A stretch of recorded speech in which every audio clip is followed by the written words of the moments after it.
So, um, have you ever been in a meeting, maybe, or just scrolling online, and there's that one person who speaks with just, like, total confidence? Oh, yeah. Unshakable confidence. Right.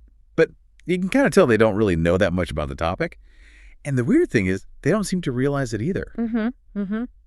Well, the person who actually does know their stuff might be hesitant or quiet, adding all these It's caveats. such a paradox, isn't it? The less you know, the more certain you seem to feel. It really is. And it's something psychologists have looked at, actually, for quite a while. They even have a name for it, the Dunning-Kruger Effect. Okay, Dunning-Kruger. I've heard of that. Yeah, and basically it's this cognitive bias. People with low ability or maybe just limited knowledge in one area tend to really overestimate how competent they are. So they think they're good just because they don't know enough to see that they're not. Exactly. They don't have the context, the bigger picture, to realize the gaps in their understanding. Okay, so it's not necessarily that they're arrogant. It's more like a blind spot, Hmm. cognitively speaking. That's a great way to put it.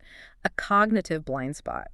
You don't just lack the skill or the knowledge, you lack the awareness of that lack. That's the key part. Right, right. That makes a difference. And the irony, the real kicker, is that genuine expertise, it often comes with humility. Like, the more you really learn about something, The more you realize how much more there is to learn. precisely, you see the complexity, the nuance. So, yeah, wisdom often seems to correlate more with self-doubt or at least caution rather than that rock-solid overconfidence. I mean, you see this play out constantly, especially like on social media. It feels like everyone suddenly becomes an expert commentator on, well, everything. Or absolutely. Public health, politics, finance, you name it. And often based on, let's be honest, pretty minimal info. A headline here, a viral video there. That's a perfect example. Right. Social media really amplifies it. But it's not just online, it happens in classrooms, definitely in workplaces. Oh, for sure. In meetings. Yeah, leadership positions, even government. It can lead to some very confident, but let's say less than ideal decisions. Okay, so let's really get into this then. For this deep dive, I want to understand what's really causing the Dunning-Kruger effect. Why does it happen? And maybe look at the real world impact beyond just being an interesting observation. Yeah. And crucially, how do we spot it in ourselves too, not just others? And maybe how do we learn to listen better to find the real knowledge? Because honestly, just understanding this effect exists, that alone can change how you listen, how you evaluate information, maybe even how you approach learning new things yourself. Okay, so you mentioned psychologists studied this. Where did this whole idea formally come from? Was there like a specific study? There was. It really kicked off, formally anyway, back in 1999. There was this study at Cornell University by two psychologists, David Dunning and Justin Kruger. Ah, hence the name. Dunning and Kruger. Exactly. And they were looking into why people who did poorly on certain tests, things like logic, grammar, even judging humor, why these people consistently thought they did much, much better than they actually did. So wait, the people who scored the worst were the most likely to overestimate their own score? Yeah, That feels completely backwards. it does, doesn't it? But that's what they found. And it wasn't just that. They also found the opposite tended to happen too. What, the top performers underestimated themselves? Yeah, often they did. The people who scored highest were often more aware of the test's difficulty, the nuances, the tricky parts, the gray areas, let's call them. Okay. So their self-assessment was more modest, more cautious, not because they lacked skill, but because they had a more realistic grasp of the subject's depth. So the less you know, the simpler everything seems, and the easier it is to think you've mastered it. Pretty much, you don't see the complexities, so you assume they aren't there. Which leads back to that idea of a blind spot. What's happening in the brain, psychologically, that stops someone from seeing their own, well, incompetence. They called it a metacognitive failure. Metacognition is basically thinking about your own thinking, right? Understanding your own understanding. Okay. So if you lack the fundamental knowledge or skills in a certain area, you also lack the tools, the mental framework you need to accurately judge your performance in that area. I see. You can't evaluate yourself properly because the very skills you need for the task are the same skills you need to recognize good performance in that task. You got it. It's like you don't have the right map to even realize your loss. It's not necessarily arrogance, though it can look like it. It's more an inherent limitation when we have big knowledge gaps. That makes a lot of sense, actually. And I guess this isn't just for, like, test scores or academic knowledge. It applies to skills, too. Oh, absolutely. Think about learning something practical, like, say, chess, or maybe learning a new language. Okay. When you first start, you learn the basic rules, maybe a few openings or common phrases, and you might quickly feel like, okay, I got this. Yeah, you feel like you've made huge progress really fast. Right. The game seems manageable, the language feels like you're picking it up, but then you talk to a chess grandmaster or someone who's truly fluent in several languages. And they'll tell you it's infinitely complex. Exactly. They see the layers, the subtleties, the endless possibilities or grammatical nuances that the beginner just hasn't encountered yet. Mastery doesn't make things seem simpler. It reveals just how complex they truly are. You know, this reminds me of that famous quote from Socrates, "I know that I know nothing."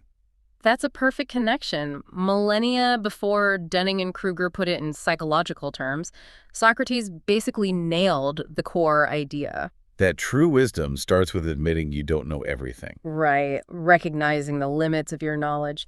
It's fascinating how that ancient philosophical insight lines up so well with modern cognitive science. Okay, this is really clicking. So let's talk about where we see this playing out day to day. Because I'm starting to think it's everywhere. You're probably right. It's more common than we might think. Let's take education, for example. We probably all remember this. The student who barely cracked a book walks into the exam totally confident, saying, oh, I got this easy, and then bombs it. While the student who actually studied like crazy is still nervous, saying, oh, I hope I did okay, that was tough. Exactly that scenario. It plays out all the time. But what is it in that I got this moment? Is it just bravado? Or is it that they genuinely can't perceive how unprepared they are? It's often that metacognitive blind spot again. They lack the framework to accurately assess their own lack of preparation. And this pattern doesn't stop at graduation, unfortunately. No, I bet it goes straight into the workplace. Definitely. Picture this. A meeting, maybe a new team member. Not much experience yet, but they're the loudest voice in the room. Pitching huge, ambitious ideas with absolute certainty. Right. While the seasoned folks, the ones who've seen similar projects fail or know the hidden complexities, they're often quieter, more cautious. They understand the risks. It's like the real experts are almost hampered by their own knowledge of the nuance. They can't speak in those bold, simple strokes. That's a good way to put it. And then, of course, there's the ultimate stage for this. Social media. Has to be. Bingo. Suddenly, everyone's a qualified epidemiologist or a geopolitical strategist or a financial wizard. Often based on reading a few posts or watching one video. It really feels like the age of confident misinformation sometimes. People with very shallow knowledge sound incredibly sure of themselves precisely because they're unaware of the vast ocean of information they're missing. And the danger there is that the actual expertise, the nuanced, careful analysis, it just gets drowned out. It really does. The loudest, most confident voices often get the most attention, even if they're completely wrong. The platform can reward confidence much more readily than actual competence.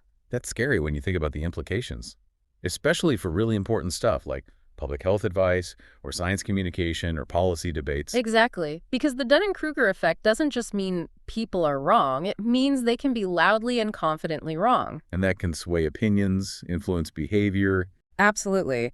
When enough confidently incorrect voices gain traction, it can genuinely warp public understanding and even lead to bad real-world decisions.